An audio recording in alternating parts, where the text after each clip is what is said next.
ever wondered why the goat is a symbol of Satan?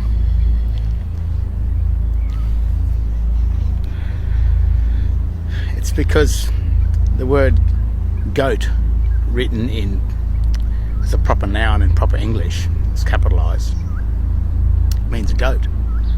Those things that walk around with 4 legs.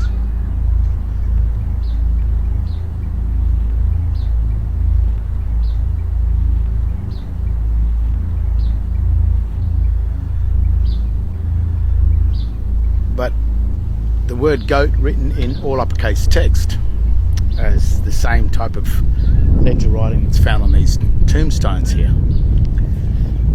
it has a different meaning to the goat that we find in the English dictionary. The goat in the legal dictionary, such as Black's Law Dictionary,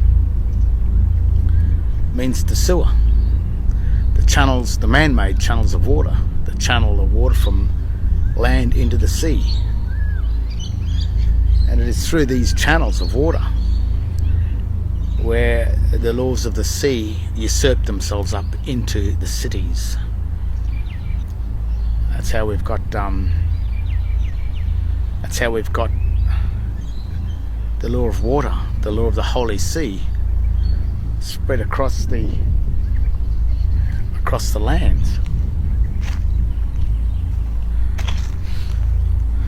So it's a strange world. It's a world of, there's 2 worlds that type of, they coexist in parallel with each other. It's the 2 trees in the Garden of Eden: the tree of life, the tree of knowledge, which is a tree is really a house. It's the house of the debtor, the house of the creditor.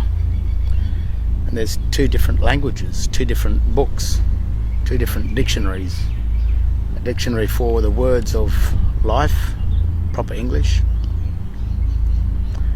and a dictionary for the corpus juris, which is the corpus is the containment, but it also means, in the Latin dictionaries, it means cadaver, body, dead.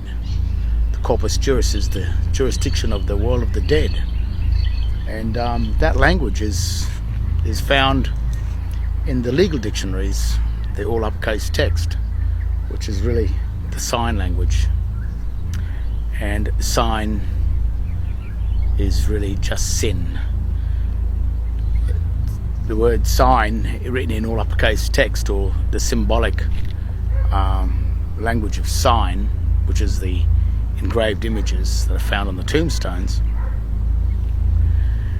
The word sign is simply sin with the G, and the G is just means the governance of sin.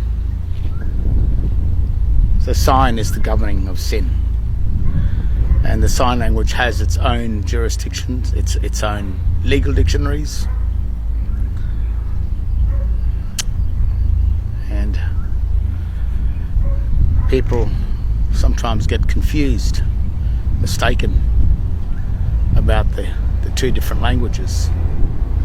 They see the 2 different languages on a document, and if you don't know the difference between the 2 of them, you will assume them to be one. And that's where the joinder from the living and the dead. Once you join yourself, you attach yourself to the ledgers of the dead, like these tombstones. Well, then you're no longer living, you're attached to the dead. And if you don't know the difference between the proper English, the proper nouns on the document, and if you confuse the dead ledger text, the all uppercase text, as a part of the document, then the man dressed in black that's mourning your death in a courtroom will assume that you have agreed to align yourself with the dead corporations within the jurisdiction of the corpus juris, which is the terms and conditions of dead contracts. You forego your justice. You are just bound by the statutes. The statute is bound by the engraven images. So that's why the goat is always depicted as Satan, because the goat is really in English is just the goat, but in law, the very word G-O-A-T, written in hieroglyphic sign language, is not a goat. It's the sewer. It's the man-made instrument that channels the law of the sea onto the land. It's the usurper, the serpent. And that's its mystical ways of how you can be trapped inside their chambers, the tombs of the dead. It seems all so light-hearted, doesn't it? When you think that these are the people that are dead and you're still living.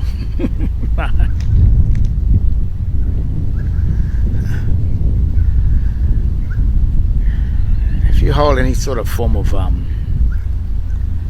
licenses, credit cards, passports, you hold anything like that that's written in the dead ledger, symbolic text, the engraved images, those men dressed in black in those courthouses,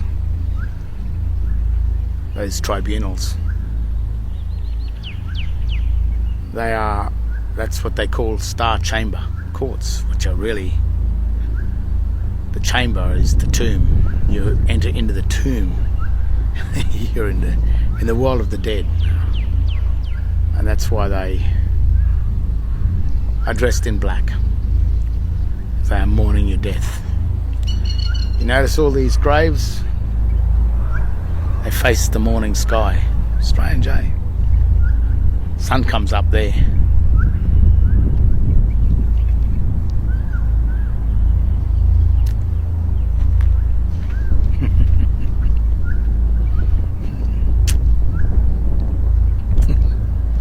It's a well, as a sick puppy.